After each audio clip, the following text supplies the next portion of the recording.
บายดีสบายดีพ่อแม่พี่น้องทุกคนเนาะวันนี้มาเบิ่งกฎการตีสีว่าได้การตีสีนี่อย่างนี้ในแต่ละขั้นตอนก็สิเป็นสีห้าเงินเอาห้าคนยากอย่างนี้หลายขั้นตอน15ไปเบิ่งไปเก็บภาพบรรยากาศในแต่ละขั้นตอนการตีสีเลยเนาะไป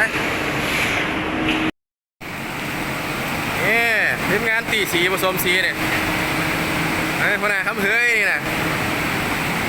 มาคำเฮยกับคนไหนเออรี่ท่านเนี่ยตีสีเนี่ยก่อนที่เป็นสีฮะงั้นก็ต้องตีก่อนผสมสีก่อนว่าท่านเนี่ยนี่นะทุกคนเนาะเนี่ยปาดลงไปเลยมันจะเป็นแนวนี้เนี่ยเครื่องอ่ะปาดแนวนี้ได้ทุกคนนะฮางเกอรี่ออกนั่นลงเนี่ย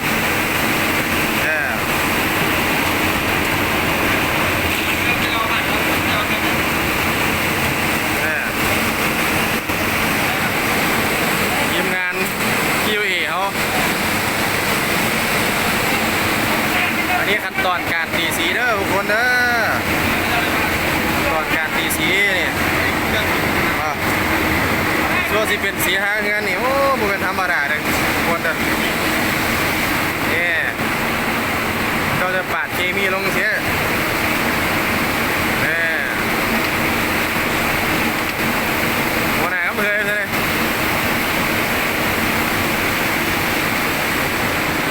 บุเป็นง่ายทุกคนส่วนที่เป็นสีแล้วฮะเงินนี่ยังมีอีกหลายขั้นตอนแล้วถ้าช่วงสีเงินเขาจะโอ้โหเป็นไง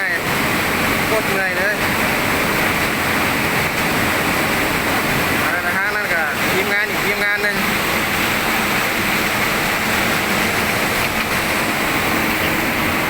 ตีเครื่องนี้แล้วยังมาตีเครื่องนี้อีกเนี่ย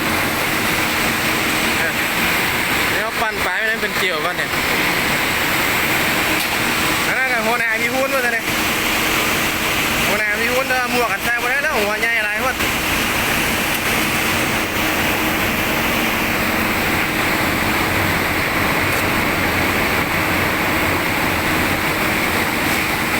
ได้สีแล้วอะไรแบบนี้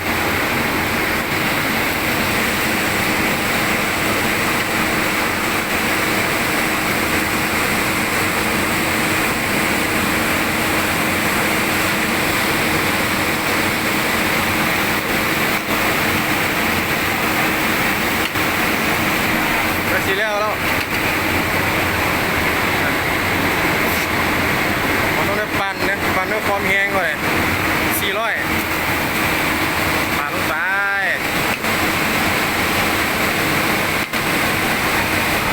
พูดเป็นไงทุกคน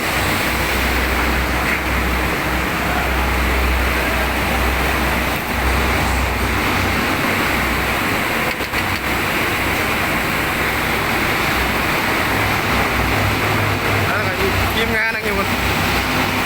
พนักงาน QA เขา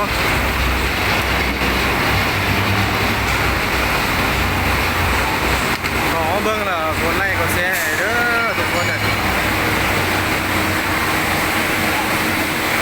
โอ้สีเลี้ยวแบทเอาไว้สีเลี้ยวละ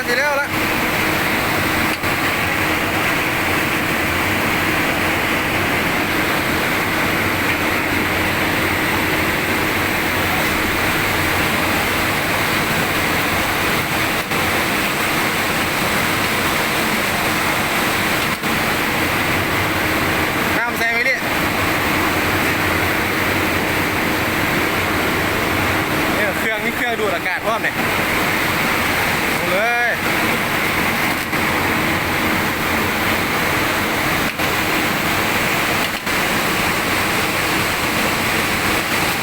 อันนี้เฉพาะทีมงานตีสีเลยสวมสี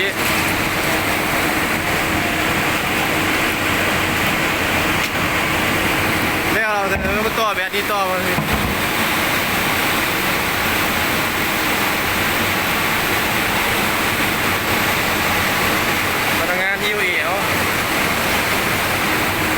มันจะมีการ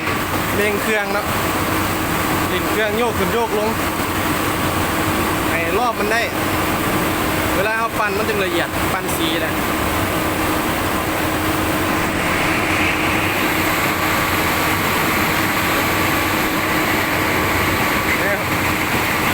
ผมเครื่องมันคนอ่ะรี่มันจะเนี่ยผมเครื่องอ่ะ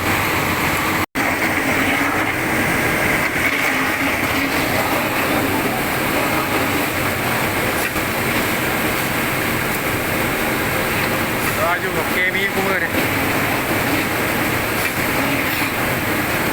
หลังจากตีแล้วเราต้องได้ไปทาน QC อีกเนี่ยตั้งไปกวดไปเน็ต QC กวดออกซ้ำนี้ก่อนนะทุกคนเนาะเราถึงให้เป็นกระบวนการก่อนกวดแล้วแล้วก็การจูสีหลังจากเราไปตีสีแล้วผสมสีแล้วเขาแต่ทีมงานตีสีจิตตักมากกว่าไปเน็ตเขากวดไส้แห้งเล็กอีกกวดแล้วเราโรงงานมองทางโรงงานหน่อยครับขึ้นปั้นใหม่ครับห้าแล้วก็ไปโหลดกาวเลยเดี๋ยวในล่างกันมันใกล้นะไอ้นะนี่มันจะล่างกันเบิ่งมันผ่านก็บ่ผ่านล่างเป็นความละเอียดของมัน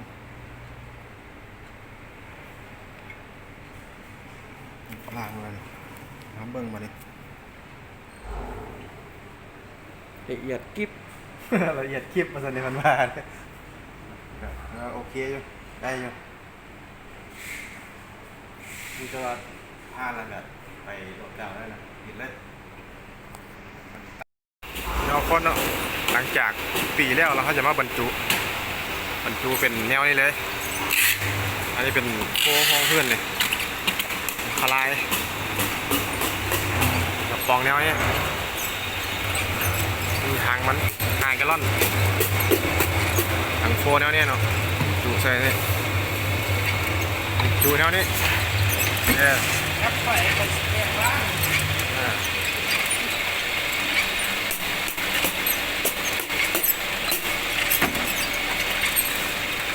ตัวเป็นสีโอ้กันง่ายแนวนี้เอาเลยสิบเอ็ดค่อยหวาน